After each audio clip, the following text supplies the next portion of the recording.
Edward's exploit. Bertie the bus was giving some visitors a tour of the island of Sodor.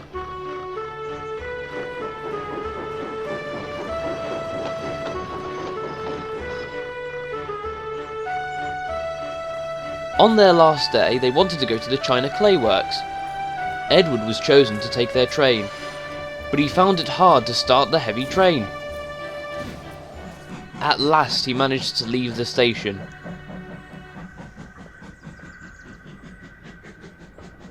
"Did you see him straining?" asked Henry. "Oh yes, I did. It looked positively painful," remarked James. "Just pathetic," grunted Gordon. "He's way too old for this. He should just give up and be preserved before it's too late." "Shut up," burst out Duck. "You're all jealous. Edward's better than any of you."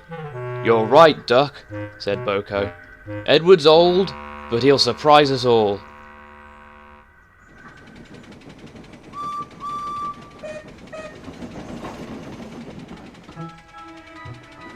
When Edward finally arrived, Bill and Ben were delighted to see the visitors.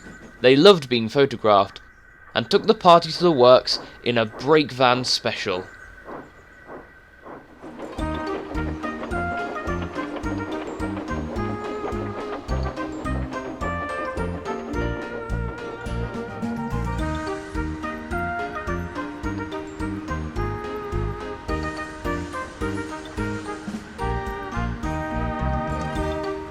Everyone had a splendid time, and the visitors were most impressed.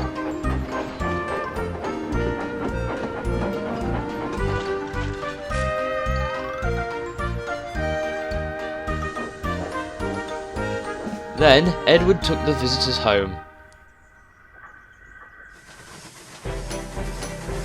On the way, the weather changed.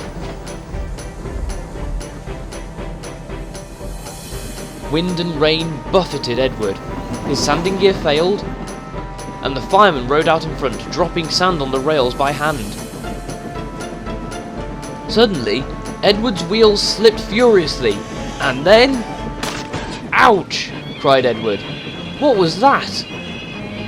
The driver quickly stopped the train, and he and the fireman went to inspect the damage. Repairs took some time. "Well, old boy," said the driver at last, "one of your crank pins broke, and the side rods damaged your frames and splasher." "Oh dear, that can't be good," said Edward. "We've taken your side rods off, and now you're like an old-fashioned engine. Can you get these people home? They must start back tonight."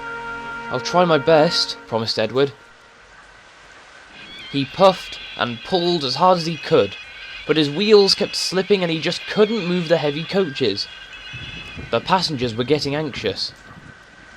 The driver, fireman and guard went along the train, making adjustments between the coaches. "Right, we've loosened the couplings, Edward," said the fireman. "Now you can pick your coaches up one by one, just as you do with your trucks." "That will be much easier," said Edward gratefully. "Come on," he puffed, and moved cautiously forward. The first coach moving helped to start the second. The second helped the third, and so on down the train. I've done it! I've done it!" puffed Edward. "Steady, boy," warned his driver. "Well done, boy! You've got them! You've got them!" And he listened happily to Edward's steady beat, as he forged slowly but surely ahead.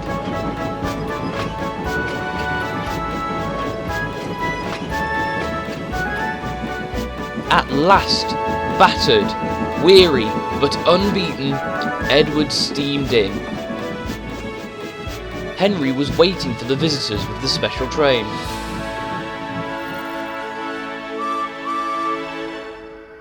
The Fat Controller angrily pointed to the clock. but excited passengers cheered and thanked Edward, his driver and his fireman. Edward went thankfully to the shed. Duck and Boko saw to it that Edward was left in peace, and Gordon and James? They remained respectfully silent.